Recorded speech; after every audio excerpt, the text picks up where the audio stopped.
Según Génesis 47, 12, 27, durante la sequía en Egipto, José almacenó y preservó el alimento. Para subsistir, la gente tuvo que venderlo todo y, al fin, incluso a sí mismos. Ese es el precio de vencer. Así es en este tiempo del fin, donde conseguir el alimento para entrar al reino y conquistar nuestra tierra, que es Cristo, formado en nosotros, nos costará renunciar a todo, incluso a nuestra propia vida. Pero a cambio de nuestro todo, tendremos su todo y reinaremos con él. Con ustedes, José. Muy buenas tardes, soy José, de Ministerios Graneros de José, y hoy es 19, martes de julio, y pues una vez más con ustedes para continuar con el estudio del comentario bíblico de Apocalipsis del Dr. Stephen Jones. Y saben que estamos con el libro sexto y ya casi finalizándolo. Hoy nos toca estudiar el capítulo 12, Jerusalén y Babilonia, y el siguiente, que es el 13, pero que creo que también tiene relación con este.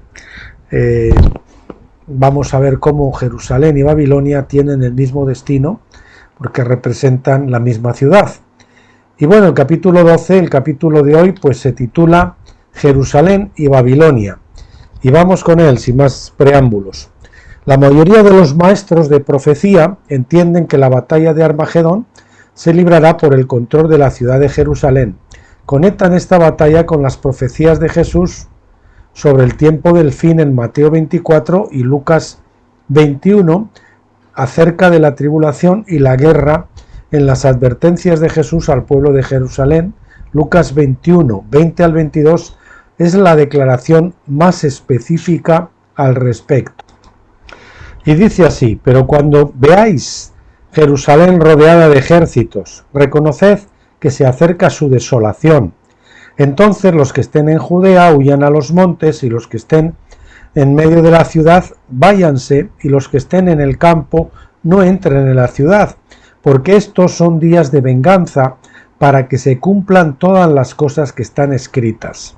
Y ojo, porque este texto la mayoría de la gente lo trae hasta los tiempos actuales de la segunda venida del Señor, y estos textos de Jesús fundamentalmente se estaban refiriendo a la destrucción de Jerusalén después de su ascensión al cielo y del rechazo de los judíos. Lo que ocurrió en el año 70 después de Cristo, el Señor les dio 40 años para que se arrepintieran, pero como rechazaron pues al Mesías, pues Dios juzgó la ciudad, y una vez más Jerusalén fue destruida, y ellos cayeron bajo un nuevo yugo de hierro en esta ocasión, porque también fueron dispersados una vez más y sacados fuera de su tierra.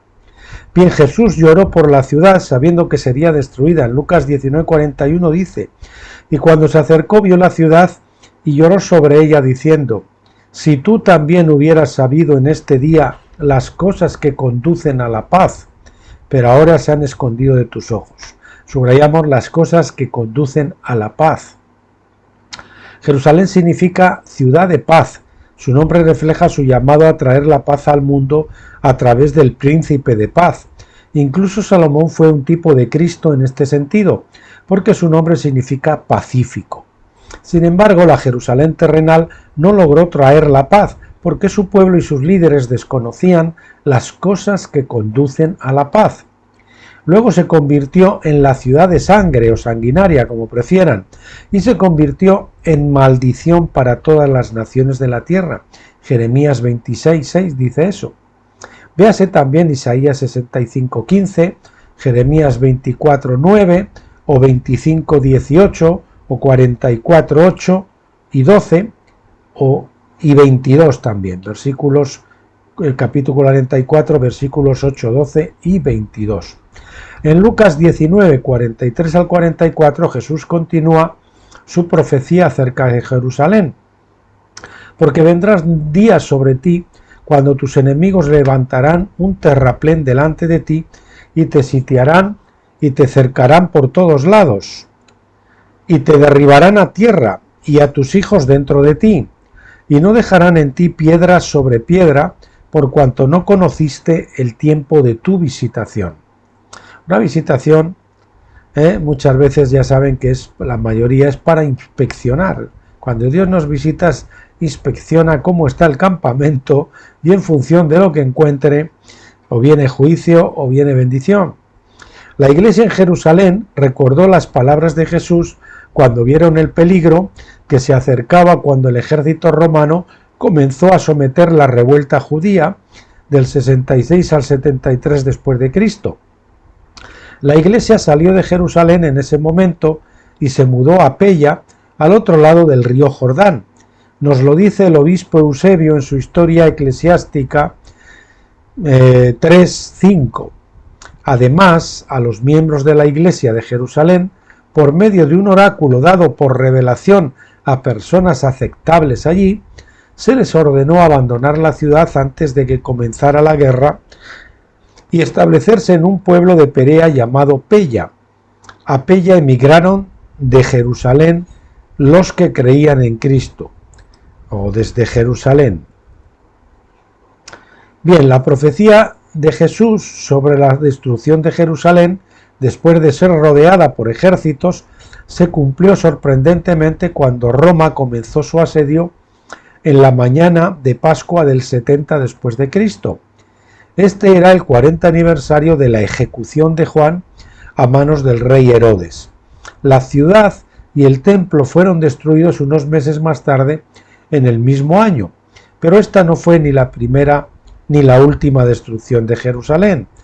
Así que ya saben, después de esto Jerusalén volvió a ser reconstruida, hoy está en pie, por lo tanto, según las profecías de Jeremías e Isaías, tiene que ser destruida completamente sin posibilidad de reconstrucción, y eso probablemente, pues tal como relata Isaías, pues puede uno imaginarse que por la descripción que hace Isaías se trate de una destrucción a través de alguna explosión nuclear. La profecía de Jeremías. Jeremías profetizó sobre la destrucción de Jerusalén 600 años antes por mano de Nabucodonosor, rey de Babilonia. En Jeremías 19, el Espíritu lo guió a comparar la ciudad con una vieja vasija de barro que, una vez rota, nunca podría volver a rehacerse como una vasija nueva. Solo tienen en Jeremías 19, del 10 al 11.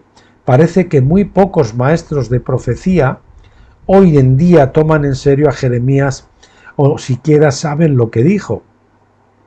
Están confundidos por la profecía anterior de Jeremías 18 del 1 al 10, donde leemos de otra vasija de barro que se echó a perder en la mano del alfarero y la volvió a rehacer como otra vasija, en Jeremías 18:4, pero esa profecía se refiere a Israel, no a Judá.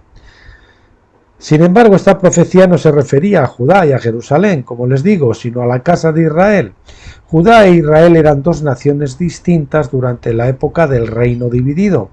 Jeremías representó a cada nación con una vasija diferente, una de arcilla húmeda que podía rehacerse, la otra de arcilla endurecida que no podía repararse una vez que se rompiera.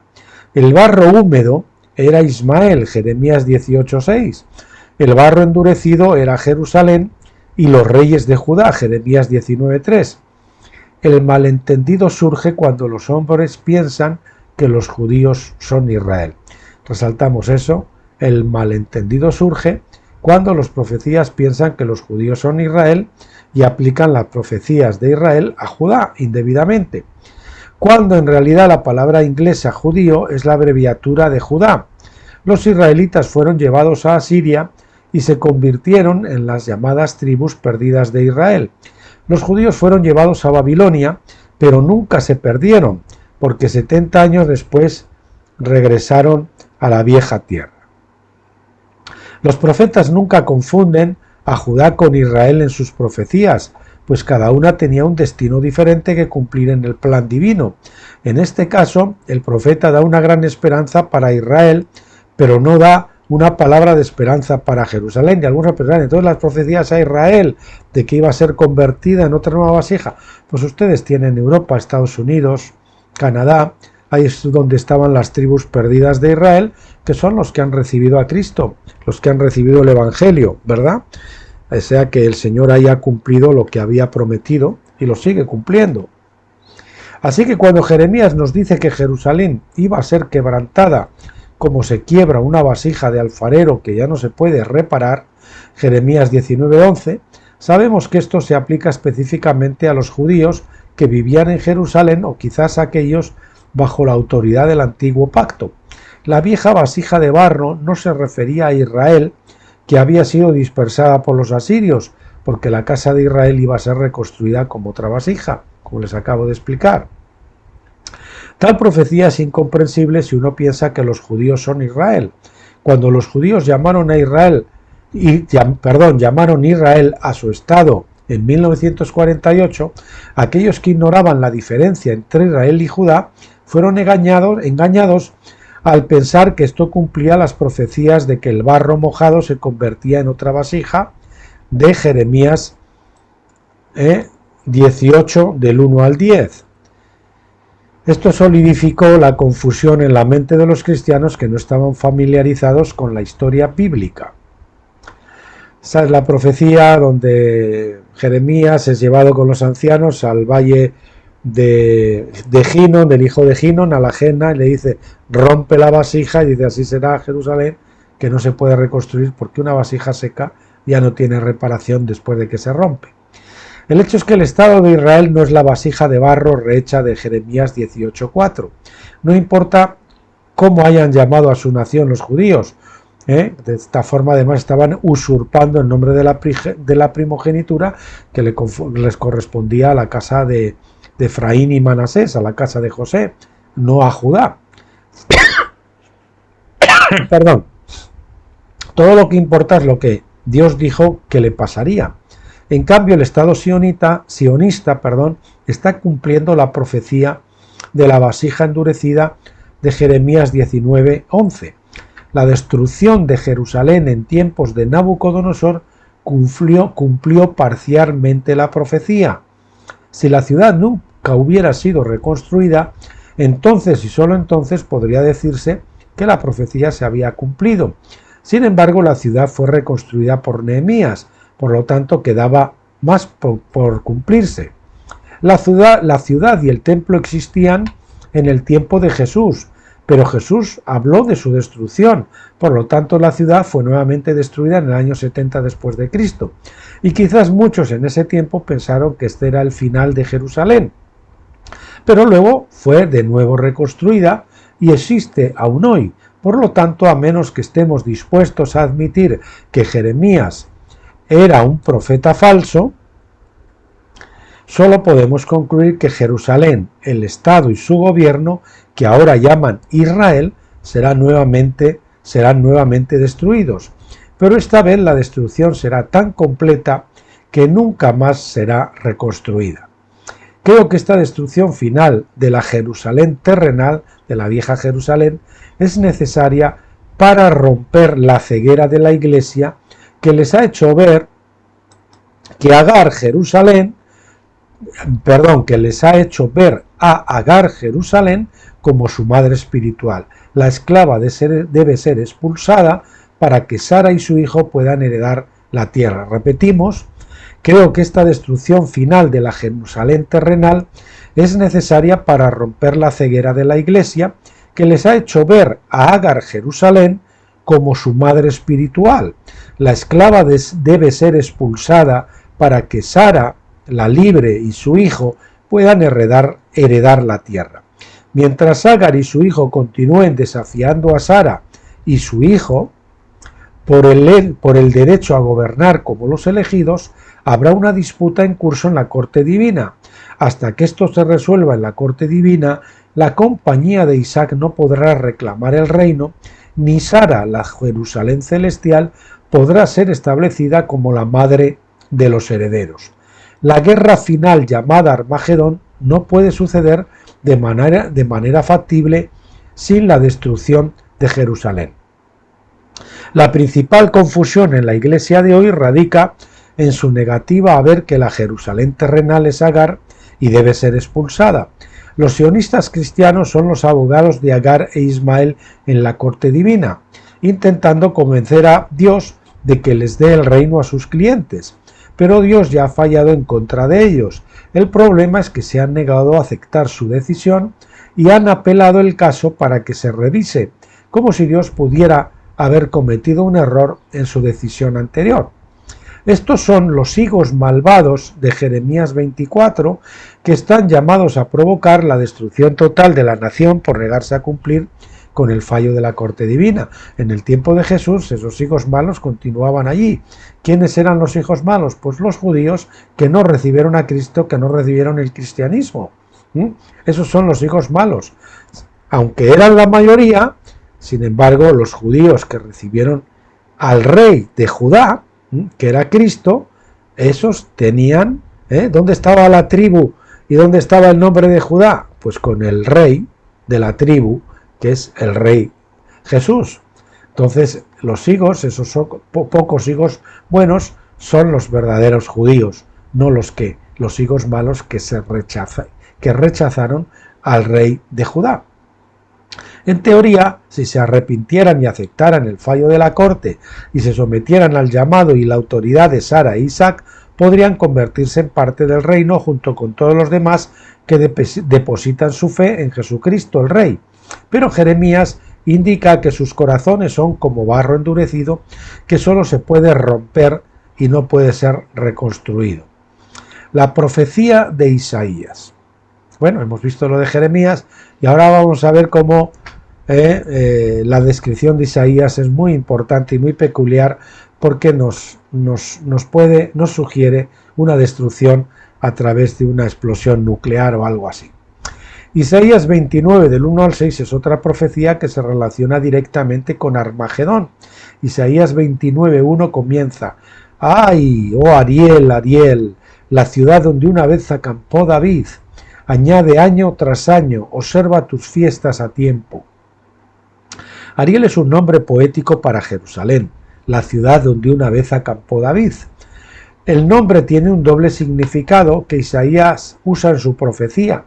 Primero significa león de Dios, tomado de la palabra hebrea Ari o león, refiriéndose a David y sus valientes. Figurativamente era una ciudad de leones o héroes.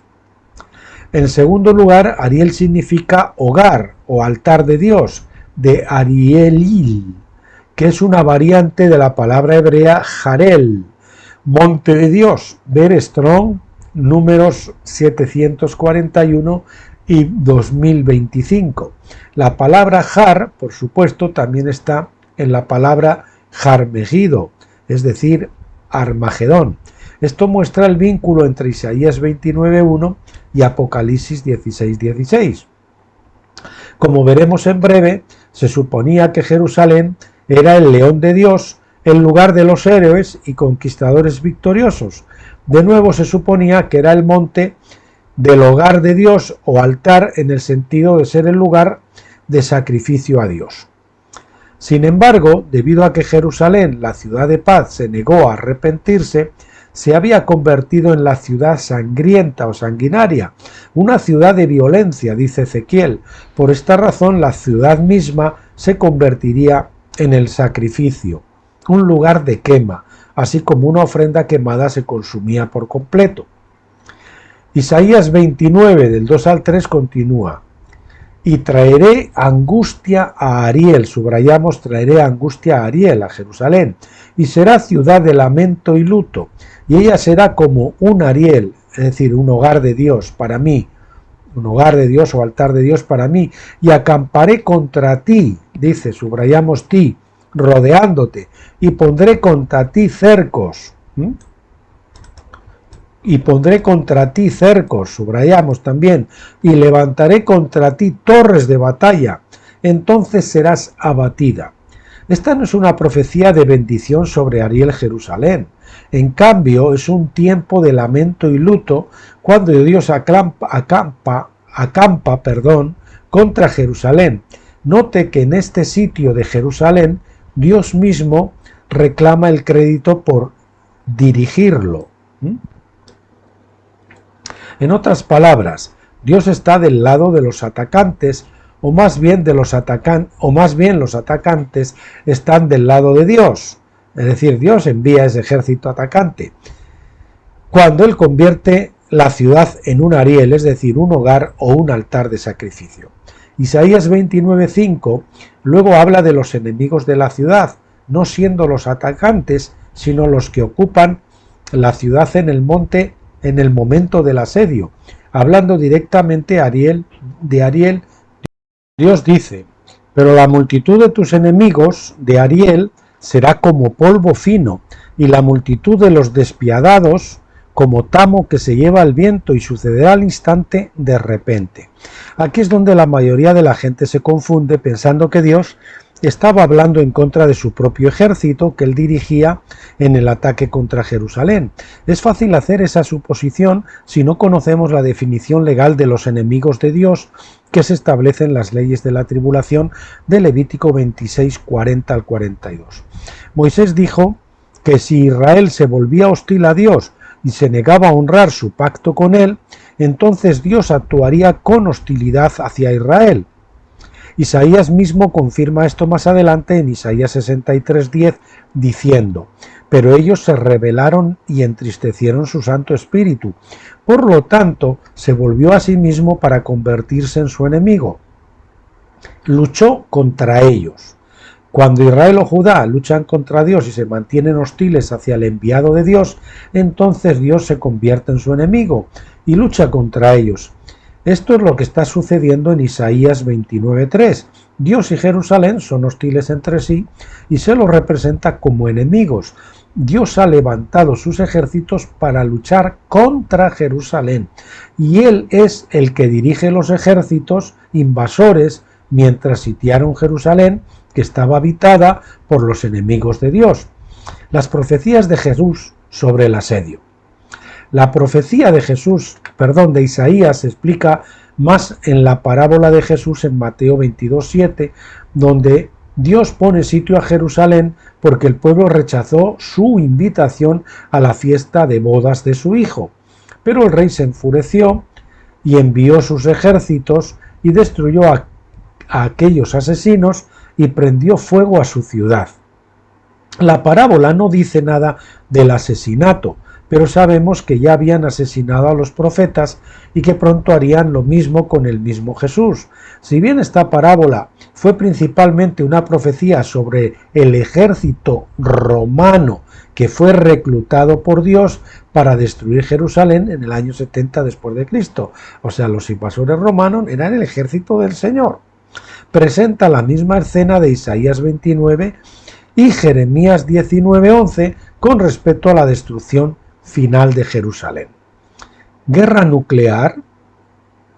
Isaías 29:6 continúa: de parte del Señor de los ejércitos serás castigada, está hablando a Jerusalén, con truenos y terremotos y gran estruendo, con torbellino y tempestad y llama de fuego consumidor. La mayoría de las personas, asumiendo que los enemigos son los no judíos que atacan a Jerusalén, o que atacan Jerusalén, esa sobra, enseñan que Dios se volverá y destruirá a su propio ejército durante el asedio. Contradictorio. Pero eso es ridículo a la luz del versículo 4, donde Dios le dice a Jerusalén: serás abatida y tus palabras susurrarán desde el polvo. Esta no es una escena donde Jerusalén sale victoriosa, es una escena de su destrucción. Además, la descripción de esta destrucción probablemente indica una guerra nuclear donde habrá personas que se vuelven como polvo fino y como paja que se lleva el viento. Eso sucederá al instante, de repente, y con truenos y terremotos y gran estruendo, con torbellino y tempestad y llama de fuego consumidor, el versículo 6. ¿De qué mejor manera podría un profeta de esa época describir una explosión nuclear? ¿Y no describe esto mismo también la escena de Mateo 22:7, donde Dios prendió fuego a su ciudad? Como un sueño. Solo después de describir la destrucción de la ciudad, Dios dirige su atención al ejército que él levantó para poner sitio a Jerusalén. Isaías 29:7 dice: y la multitud de todas las naciones que pelean contra Ariel, todos los que pelean contra ella y contra su fortaleza, y los que la afligen serán como un sueño, una visión de noche. Tenga en cuenta que Dios ya había dicho en el versículo 2, traeré angustia a Ariel. En el versículo 3 Dios dice, acamparé contra ti. Entonces entiende que las naciones que hacen la guerra contra Ariel están siendo dirigidas por Dios mismo. Por lo tanto, Él no destruye a estas naciones que hacen la guerra contra Ariel, pero tampoco las recompensa por hacerlo, simplemente las usa como instrumento. Por extraño que parezca, sus palabras parecen casi desenfocadas o desconcertantes, solo serán como un sueño. ¿En qué manera? Isaías 29:8 dice, y será como cuando sueña un hambriento, y he aquí está comiendo, pero cuando despierta no se sació su hambre. O como el sediento que sueña, y aquí está bebiendo, pero cuando despierta, y aquí está desfallecido, y su sed no se sació. Así será la multitud de todas las naciones que pelean contra el monte Sión. En otras palabras, estos ejércitos que Dios ha levantado para hacer la guerra contra Ariel, es decir, contra Jerusalén, han sido motivados por el hambre y la sed de alguna manera. En lo que respecta a las naciones musulmanas, están hambrientas de obtener la tierra para sí mismas y empujar a los israelitas al mar, echarlos al mar. Pero su sueño no se cumplirá porque cuando despierten todavía tendrán hambre y sed. Debido a la destrucción total que creo será nuclear, nadie obtendrá esa tierra de la Tierra Santa. Habrá demasiada radiación por la lluvia radioactiva como para que alguien viva allí. De esa manera Jeremías 19:11 se cumplirá, cuando la ciudad sea destruida como una vasija de barro vieja que no se puede reparar, y cuando la tierra se vuelva como Tofet, que significa quemar o quematorio. Jeremías 19:12, no será habitable para nadie. Y así los ejércitos que Dios levantará en su asedio a Jerusalén estarán motivados por el deseo de poseer y habitar la tierra. Este es su sueño, pero cuando despierten todavía tendrán hambre y sed. Si hubieran sabido que Jerusalén es Agar y que Agar no puede ser la madre del reino, habrían entendido que la Jerusalén terrenal debe ser desechada en favor de la Jerusalén celestial, que es la verdadera ciudad de la paz, o ciudad de paz, mejor dicho. Esta destrucción de Jerusalén, creo, coincidirá con el derrocamiento de Babilonia. Es decir, Babilonia es derrocada y coincide con la destrucción de Jerusalén. Y si el doctor Stephen Jones está pues previendo más o menos los tiempos correctamente, tal vez esto ocurra de aquí al 2024. Dios dirá, porque los ciudadanos, hijos y partidarios de la Jerusalén terrenal, siendo carnales, rebeldes y hostiles a Jesucristo, no serán herederos con el Hijo de la mujer libre. Gálatas 4:30. Cuando Jerusalén sea destruida, todos no tendrán más remedio que aceptar el veredicto divino. Es el destino de Jerusalén está ligado al destino de Babilonia. Cristianos sionistas, judíos, hagan como los cristianos de Pella que salieron antes, han sido engañados para que vayan allí a ese estado falso de Israel, que ha ido allí y ha ocupado esa tierra sin el arrepentimiento, sin el reconocimiento del Mesías, y destrucción se cierne sobre Jerusalén, lo mismo que sobre Babilonia.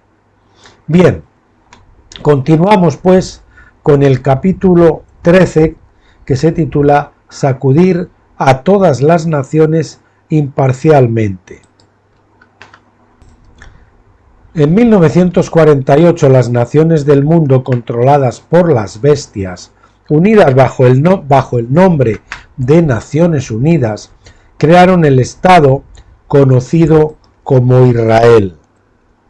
El debate comenzó el 21 de noviembre de 1947 y la votación se produjo 8 días después, el 29 de noviembre. Nuestra campaña de oración del jubileo se llevó a cabo 46 años después, durante esos mismos 8 días, en 1993. Veremos que es cuando termina la edad pentecostal. En ese momento reconocimos la estrecha asociación entre Israel y Babilonia, porque nuestro juicio divino estaba diseñado para derrocar a los gobernantes de ambos. Tanto Jerusalén como Babilonia estaban compitiendo por el gobierno mundial, y por eso nos vimos obligados a solicitar a la corte que diera el reino a los santos vencedores, a quienes en realidad se prometió la autoridad en Daniel 7, 22, 27 o también Primera de Corintios 6, 2. 46 años de 1947 a 1993. El número 46 es significativo, especialmente en la profecía de Jesús sobre el templo en Juan 2, versículos 19 al 21. Entonces Jesús les dijo: «Destruid este templo y en 3 días lo levantaré». Dijeron pues los judíos: 46 años costó edificar este templo, ¿y tú lo levantarás en 3 días? El 21 dice así: pero él estaba hablando del templo de su cuerpo. En 1993 entendimos que a los judíos se les habían dado 46 años para construir su templo, es decir, su estado sionista, desde 1947 a 1993. Es decir, ustedes recuerden que Dios está devolviendo a Edom, que está mezclado con la judería, la primogenitura que le fue usurpada por Jacob, porque Dios es justo y tenía que permitirle quitarse el yugo a Edom, como profetizó Isaac a Esaú, debido a su ceguera, bendijo a Jacob por error, y entonces cuando Esaú le reclamó una bendición, pues él le dijo que en su tiempo se quitaría su yugo. ¿Cómo se cumplen las profecías de Edom si Edom no aparece como nación en ningún sitio? Bueno, no aparece como nación porque fue absorbido por la judería, no sé si fue alrededor del 200 y pico antes de Cristo, la propia enciclopedia judía lo dice, y entonces las profecías de Edom que están por cumplirse se están cumpliendo en el estado sionista, la judería, en estos momentos. El valor numérico del nombre hebreo Leví es 46. Además, naos, la palabra griega para templo, se usa en el Nuevo Testamento precisamente 46 veces. Por lo tanto, supimos por revelación que su tiempo de construcción había terminado en 1993. Y que 3 años más tarde, en 1996, Dios levantaría el templo de su cuerpo para declarar el jubileo. Ahí estaríamos nosotros. El templo de su cuerpo serán, es decir, los vencedores, ¿verdad? Para declarar el jubileo.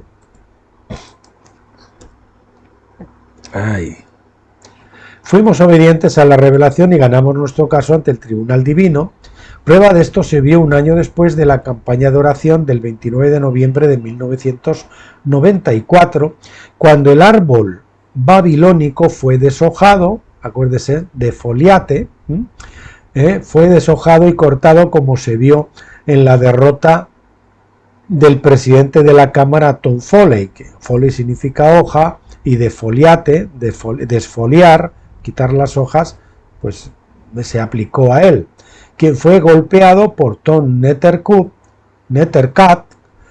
que significa corte bajo. Es decir, Foley luego renunció el 29 de noviembre de 1994 después de que se aprobara el Tratado GATT. Estos son señales que ellos recibieron a través de estas personas, ¿no? Y de esta situación política en ese entonces. Ya escribimos sobre esto en el capítulo 7 y se puede encontrar un relato más completo en Las Guerras del Señor, capítulo 12, que como saben ustedes es otro de los libros de Stephen Jones que pueden encontrar en nuestro blog Tabernáculos.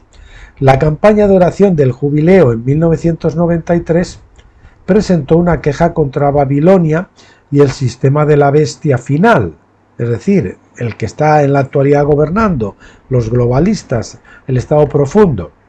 Y esto también incluyó a todos, a los frentes de los cuales están los sionistas, ya saben, la casa Rothschild, que fueron los padrinos principales del establecimiento del Estado actual de Israel, o más llamado Israel. Y esto también incluyó a todos y cada uno de los rivales que reclamaban el mandato de dominio. El reclamo judío es bien conocido, especialmente en los círculos cristianos, porque muchos cristianos han solicitado a la corte divina que otorgue el mandato de dominio a los judíos. Creen que todos los judíos son escogidos en virtud de su raza o descendencia de Abraham, cuando de hecho Pablo dice que solo el remanente de gracia es realmente escogido o elegido, Romanos 11:6. El resto están cegados, King James Version, o endurecidos, New American Standard Bible. Nadie es elegido fuera de Jesucristo o aparte de Jesucristo, y de hecho uno debe ir más allá de la simple fe para convertirse en un vencedor. No basta ser judío, sino hay que llegar a ser un israelita. Esos son los vencedores. La fe en Cristo, el Cordero de Dios, permite que una persona experimente la Pascua, pero para ser un vencedor también debe experimentar Pentecostés y tabernáculos para adquirir el grado superior de fe que le lleva a tabernáculos a la doble porción. Contendientes al trono. Vamos a ver que hay 3 contendientes al trono o al mandato de dominio. Hay una extraña idea sostenida por muchos maestros de profecía de que en el último minuto Jesús vendrá y salvará a los últimos 144.000 judíos de la extinción y que estos pocos se convertirán y gobernarán el mundo en la era venidera. Estos cristianos ignoran en gran medida los días festivos porque asumen que una experiencia de Pascua, es decir, de ser salvo simplemente, es todo lo que se necesita para calificar a una persona para reinar con Cristo en el reino. Sin embargo, sabemos que para calificar hay que ser un vencedor, es decir, hay que tener no solamente la Pascua, sino Pentecostés y tabernáculos. Hay que madurar hasta la edad de la plena filiación que es tabernáculos. Si 144.000 judíos se salvan en el último minuto, me regocijaría, dice el doctor Stephen Jones, pero a menos que también experimenten Pentecostés y tengan la ley escrita en sus corazones, y a menos que maduren repentinamente a través de una experiencia de tabernáculos con Dios, todavía no están calificados para gobernar el reino.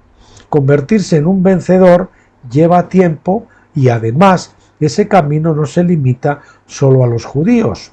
Todos tienen la misma oportunidad en este sentido, porque en Deuteronomio 16 Dios ordena tanto a los israelitas como a los extranjeros que guarden las 3 fiestas: Pascua es justificación, Pentecostés es santificación y tabernáculos es glorificación.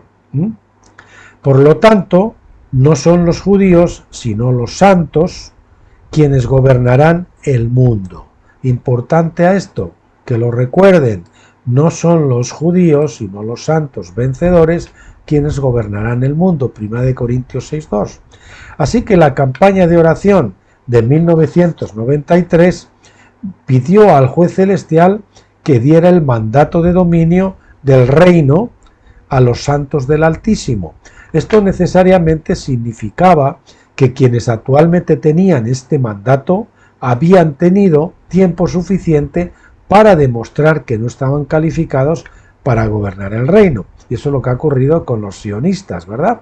Que han sido incapaces, sionistas, Edom, en los sionistas, incapaces de mostrarse, de producir los frutos del reino.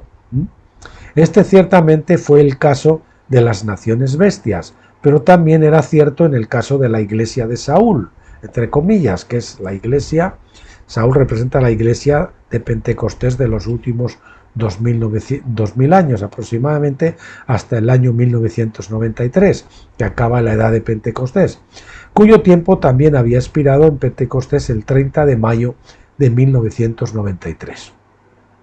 Las naciones bestias eran despiadadas, pero Dios les había dado dominio, Jeremías 27 del 5 al 7, como un asunto de juicio por el pecado.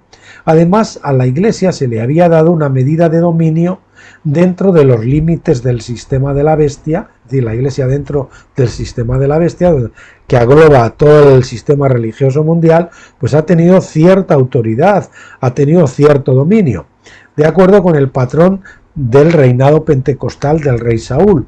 Estos dos contendientes por el dominio mundial disfrutaban de cierta legitimidad, aunque habían abusado por sus posiciones dadas por Dios como mayordomos del reino. Sin embargo, el tercer contendiente por el dominio mundial, los líderes judíos de Jerusalén, habían usurpado el trono de Cristo por medio de la violencia y la fuerza. Habían seguido el patrón de Absalón, quien usurpó el trono de David 1000 años antes. Por lo tanto, la suya fue una ofensa especial que los hizo más responsables que las bestias o la Iglesia. Quizá fue por esta razón que el momento de la campaña de oración del jubileo se fijó de acuerdo con el ciclo de 46 años desde 1947. Cuando ganamos nuestro caso, confirmando un año después, en 1994, era solo cuestión de tiempo antes de que Babilonia fuera tomada intacta por los reyes del Oriente y antes de que Jerusalén fuera destruida. Hay muchas historias proféticas en las Escrituras que arrojan luz sobre el derrocamiento final de las bestias y el levantamiento de los santos del Altísimo. Jezabel es solo un modelo, pero ocupa un lugar destacado en el libro de Apocalipsis. Jezabel está presente en la iglesia de Tiatira, representando a la iglesia romana desde el 529 al 1517 después de Cristo. Pero al final, la gran ramera, fingiendo ser la novia, pero matando a las profetas, es devorada por los perros, es decir, las bestias. Esto se ve en Apocalipsis 17:16. Sugiere que las naciones unidas que representan a los sistemas bestias de hoy, que crearon el Estado de Israel, se volverán contra ella y comerán su carne y la quemarán con fuego. La razón de esto, dice Juan en Apocalipsis 17:17, es porque Dios ha puesto en sus corazones ejecutar lo que Él se propuso, ponerse de acuerdo y dar su reino, el reino de Jezabel, a la bestia, hasta que se cumplan las palabras de Dios. Juan luego identifica a esta Jezabel profética en Apocalipsis 17:18, y la mujer que has visto es la gran ciudad que reina sobre los reyes de la tierra. Se está refiriendo a Jerusalén. Esto no es solo Babilonia, sino también Egipto, Sodoma y Jerusalén. Apocalipsis 11:8, que hemos visto estos días, o ayer, o creo que fue ayer, o anteayer, que es la misma ciudad vestida con distintos ropajes, por decirlo de alguna manera.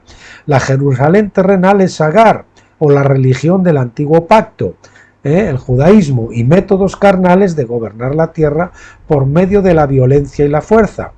Es más que la ciudad terrenal mismo, es una mentalidad completa que se encuentra hasta cierto punto en cada corazón, pero que actualmente está siendo quemada en los corazones de los vencedores por la ley de fuego de Dios, por el bautismo de fuego, mientras Él escribe su ley en sus corazones. El espíritu de la Jerusalén terrenal gobierna todos los reinos del mundo por la fuerza y la violencia.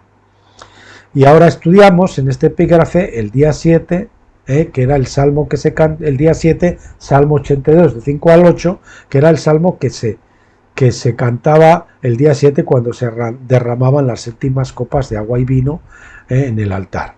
Cuando se derramaba la séptima copa de agua y vino en el antiguo templo, en el 7º día de los tabernáculos, los sacerdotes cantaban el Salmo 82 del 5 al 8. No saben ni entienden, caminan en la oscuridad, se estremecen todos los cimientos de la tierra. Esto se refiere proféticamente a las naciones bestias que gobiernan en oscuridad y engaño, pero cuando son derribadas se estremecen los cimientos de la tierra. Este temblor se describe más adelante en Ageo 2 del 6 al 7. Dice así: porque así dice el Señor de los ejércitos, una vez más, dentro de poco haré temblar los cielos y la tierra, también el mar y la tierra seca, y haré temblar a todas las naciones, y vendrán con las riquezas de todas las naciones, y llenaré de gloria esta casa, dice el Señor de los ejércitos. Hebreos 12, del 26 al 29, comenta sobre esta profecía diciendo: y su voz hizo temblar la tierra entonces, pero ahora él ha prometido diciendo: sin embargo, una vez más haré temblar no solo la tierra, sino también el cielo. Y esta expresión, aún una vez más, denota la remoción de las cosas que se pueden mover como cosas creadas,